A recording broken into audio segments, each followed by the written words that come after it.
I'm Jamie Rudisil. I'm the program director here at Westchester University, and I started teaching lessons, I guess, when I was 13 at Lower Merion High School for an old school guy named Ed Conrad. He actually went to school, graduated from Westchester. What we've tried to do here is develop a pretty seamless program that takes kids and gets them independent in the water, the 5 and unders. We'll get them on their backs first.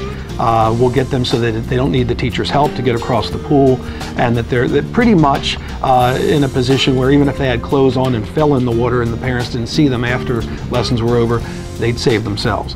I like to think that once they're on their backs, they're not using a lot of energy to stay there. They tend to float well at that age.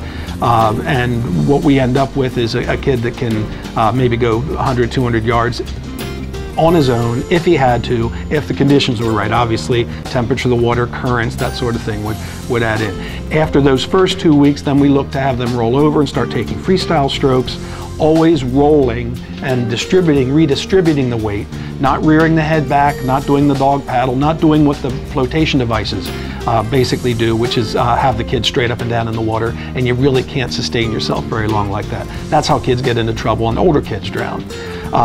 Once we've gotten them comfortable rolling over and maintaining their safety position on their back, then it's just a matter of time before we can have them rolling just halfway, just getting one breath, and basically they're doing freestyle with 4 strokes per breath. Once we've gotten that, then it's just a matter of endurance to get them so they can last, say, 25 yards like that with some backstroking. Before you know it, we've got them going breaststroke and butterfly too. But that's all the way through the 2 pools from beginning to end. For about 20 years now, I've heard this called, from people coming from the outside that didn't know better, the place where they throw them in the first day. Nobody does that. We certainly don't do that here. What we do is get kids safe in 2 weeks. And the 5 and unders, we had 1,048 5 and under beginners this season, May, June, and July, that did at least 1 2-week session.